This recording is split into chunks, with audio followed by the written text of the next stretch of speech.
everyone, it's Elk here. Today I'm building a house from England from around the 1930s. I don't know if you can tell from my accent, but I'm from the UK, and I had an idea to make a classic British house, but then I realised there were just so many different styles from so many different eras that I couldn't just make a house that encompassed a British house. Obviously some of them have typical features, like most of our houses are classed as semi-detached, which is when you only have one house to one side of you, and then there's a gap before the other house starts.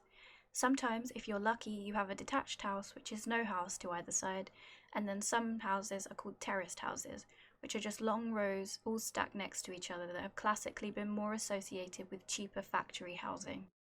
Well, in the 1930s, a housing boom occurred in England after World War I, and we moved away from those terraced houses into these now classic, semi-detached, and what we traditionally call interwar houses, because the boom happened between the two world wars. This is the era when 4.3 million houses were built, and by the time World War II came around, 1 in 3 families were living in these interwar houses. It was also when people moved into being owners of their own homes, and it was mostly these types of buildings that came about during that period because the land was significantly cheaper outside of the urban hubs, and there were better transport links for workers that were just suddenly cropping up everywhere. Now, I'm not an architect and I'm not a housing historian, and this is just a representation in The Sims of an interwar house from the 1930s.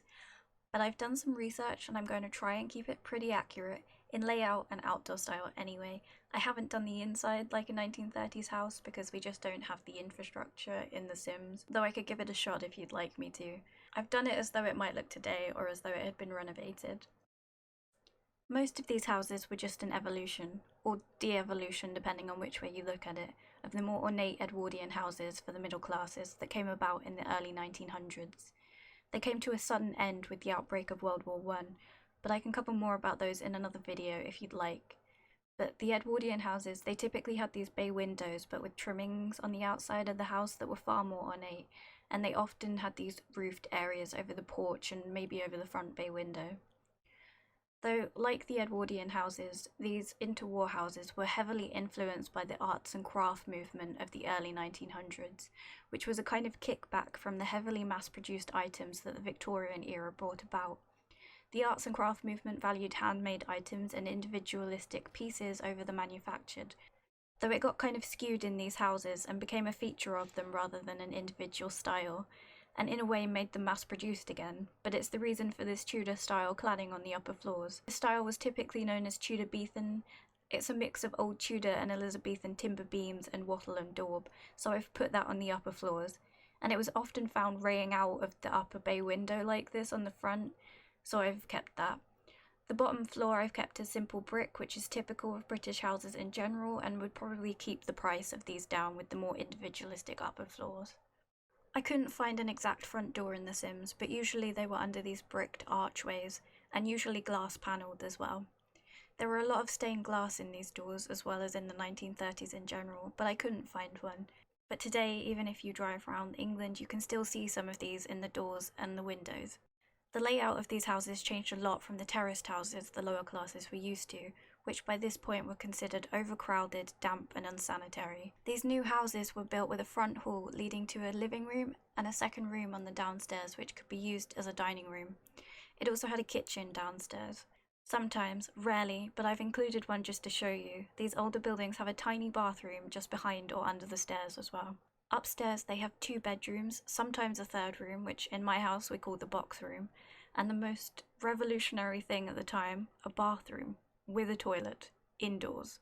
Inside 1930s homes are pretty spacious, at least in the bedrooms and the living rooms, but it was pretty practical and straightforward layout that seemed airy because of the many bay windows and usually archways that are found between the 2 rooms on the bottom floors. So I'm decorating this like it would be done now, which is typically lots of neutrals and woods, at least at the minute, just to make the most of those airy rooms. Though originally they would have some pretty bold choices of wallpaper, as it wasn't that long after the Art Deco movement, and that style was still pretty popular. Upstairs is usually a little more colourful and catered to individuals, so I'm doing the main bedroom this kind of dusky purpley colour, the box room a pale blue, and this second bedroom I'm going to model after my childhood bedroom, which was red walls but with one white matte wall. The floors I'm doing mainly a mixture of wood tiles. I'm doing this orangey softwood for what I'm now calling my bedroom, though it's actually much bigger than my childhood bedroom, and I'm doing various other woods for the rest of the house.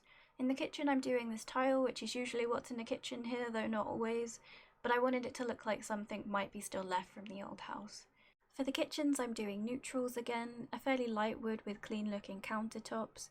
Most old homes typically had what was called a new style kitchen, which was where you'd find mostly wives doing the cooking in these days, as there was a social shift in the classes, meaning that less middle class families had servants.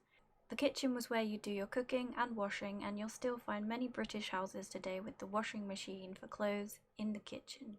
You'll still be very lucky, though they are becoming more prevalent, if you have a utility room in your house. This was around the time a lot of appliances became available too, so you'd find kettles, toasters, and eventually things like microwaves and air fryers that now clutter all the kitchen countertops of today. There's still fairly small and fairly cramped British kitchens in lots of houses. A lot of people who buy these houses now end up knocking down a wall to make the kitchen larger. The dining room was pretty new for most middle-class families at this time, I believe, though I could be wrong, but the addition of a new second living room led to how we think of most pre- and post-wartime families today. The image of them gathering for breakfast around the table with their rations is an image we still see often today. In order to make these rooms seem bigger, there's often a breach or big doors between the living room and the dining room. A lot of the renovations done to the houses today include knocking down a wall between the kitchen and the dining room to extend the kitchen more and have a more open plan space. We no longer have the need for small rooms with big fireplaces to keep warm, and a lot of the newer renovations reflect this. A lot of these houses also have a back door leading out to the garden in the kitchen, and the kitchen's already cluttered, so a lot of the houses have replaced these two back windows here with an open sliding door to the garden. This is also where a lot of people add on to the house with conservatories. The living rooms are spacious. Initially they would have had a chimney crest and alcoves either side of it probably, though I figured this one would have been removed sometime post-war and I went with a flat wall. A lot of them still have these original chimneys in place, and these are more popular again now I believe, though the Art Deco style is probably still an acquired taste. They were a staple of the 1930s house though. In fact, I think a lot of them have fireplaces in most, if not all of the rooms. In the living rooms, the carpets were loud and the wallpaper was busy, so I've toned it down a bit, to say the least. I didn't overdo the front room though, as I wanted this to be a starter home and I couldn't put too much detail into the front room, at least not as much as I wanted to. I still think it turns out pretty nice though. In this little bathroom I just put all the basics: toilet, sink, mirror. There's not much that goes on in these small rooms, there is literally just a toilet in them usually. I also didn't do much to the hallway. Again, I would like to have put some clutter in it, but the starter home budget kind of went mostly on the outside and it was gone before long. The bathrooms though I'm doing completely differently to what they'd be originally. I believe green tiles were quite popular in some remnant from the Victorian era, and the floor tiles were usually pretty equally distinctive. There was a lot of parquet flooring and herringbone wood in general in these houses, but that depended on how fancy you were. I think we have some stuff in The Sims that would work for those, but they're just kind of ugly in regards to the bathroom. Though I do actually quite like herringbone flooring, but let's just say there's a reason that not many of the houses have the fittings anymore that were originally there. Moving on to the bedrooms, I did originally put these inbuilt wardrobes in, as it's pretty common to see them in old houses and also renovated houses too. However, the starter home budget meant I got rid of them from the final build. Also a few extra bits, so if you do end up downloading this build from my gallery, then just be aware that it might not actually include all the bits that I'm putting in currently. The essence of the build is there, just I had to take some of it out. In my bedroom I tried to keep it as accurate as possible, though honestly only the colour scheme ends up being similar to my actual childhood bedroom. I had a lot of whites and blacks and a lot of cupboards in general, and eventually I gave myself a desk and a computer. Again, originally I had this built-in cupboard put in, but again I take that out because of budget reasons. I didn't include any fireplaces in the upstairs for budget reasons, though it's entirely reasonable in a 1930s house to have a fireplace in both of the upstairs bedrooms. And because it's a starter home, I also tried to include some skill items so that your Sims would have something to start with. In the box room I went with a pale neutral colour for everything. It's a pretty basic bedroom without much personality, but it's inoffensive and quite pretty. I figured all anyone really needs in a bedroom is somewhere to sleep, a mirror and somewhere to change, and also some greenery because I would be sad without it. But I figured this could be a spare bedroom, or maybe for the child you clearly love the least, because let's be honest, darling, we've all got a favourite sim child, and this isn't the bedroom you'd give them. Now, the back garden on a British 1930s semi was quite impressive. The land was cheap where they chose to build them, which was just vast amounts of old farmland, and resulted in some pretty good-sized gardens for the houses, at least for the time, and also for now, when we have very small gardens with new builds. We also generally have a patch of land at the front and also a driveway where some of the buildings have garages. Some of them don't, however, and there's no point in The Sims doing that at the minute, so I didn't bother. They're almost always attached to another house that is the same but just backwards on the other side, so I built another one on the other side. In the back garden I'm going to put a long patch of land and a patio just outside the door where they'd probably sit and have a barbecue. At least have a barbecue on that one day of the year where the sun actually decides it likes us, and the rest of the time you just push it away to one corner and let it go rusty in the swaths of rain that hammer us every single day. Stereotypes. This one I figured they had kids, and the other one I figured it was an old couple who just wanted some peace and quiet and then got stuck with a bunch of kids playing on monkey bars next door instead. Like I said, some stereotypes are just true. Anyway, this housing boom pretty much revolutionised how the middle class spent their free time, and the fact that so many of them are still around today is a testament to how well they still suit our needs.